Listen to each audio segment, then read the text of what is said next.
हाँ जी सत श्री अकाल मित्रों, स्वागत है थोड़े नवे व्लॉग च। तो गाइस उत्थे गेमिंग रूम सैटअप बनाना है। तो हाँ अज इनू इत्थे CPU रखनी आ लाना पैना। तो देखो ये वीडियो फिर लाउंदे जी।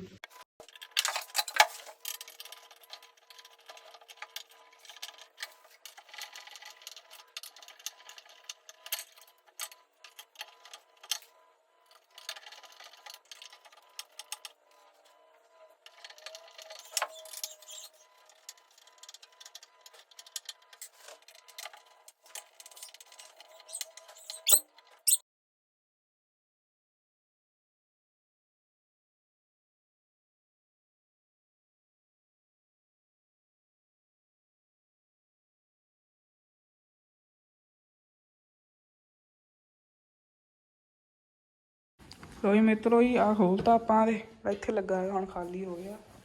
हुण बस आपां आ करना आ जिहड़ी चीज़ आ ये कढ के इत्थे ला लैनी। आपां आला पासा रखना प्लेन वाला, इत्थों इदां निकल जा करना बस। देखियो जी किन्ना घैंट बनाना। ओके लो जी मित्रों इदां हो गया। हुण आ ढक्कन खोल देना। ढक्कन खोल के CPU का रख देना।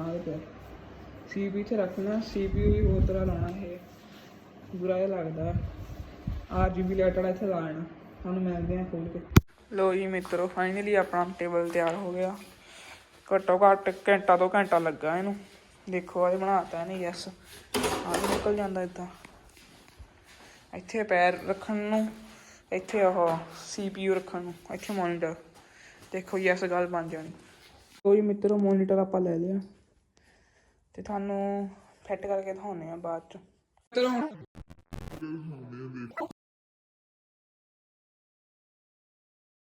फिट करती हुण आपां ते इहदे नाल आपां नूं एक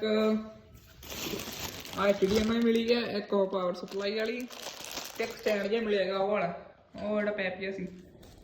ते बस ते हुण तुहानूं ओह चला के दिखाउने आ। देखो ते मित्रों आपां एक रैम मंगाई आ ते एक मदरबोर्ड ते मित्रों अपने नाल बिल्ड कराऊगा। देखियो फिर बिल्ड सच टाइम लैप्स देखो तुसीं चंगा।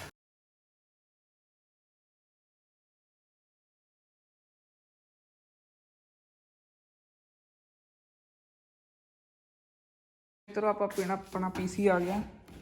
हम खोल के दिखाने की प्रोसैसर लगा तो वो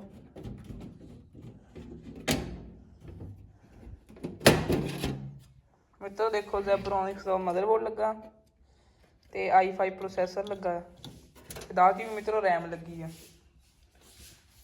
तो आप मित्रों थानू पेन ड्राइव च GTA वाई सिटी का GTA 5 भरी आ। थानू दिखाने टाइम लैप्स देखो इतने सैट मित्रों आ लाइटां आ। थानू ला के इतने सारा कुछ मिलते। देखो मित्रों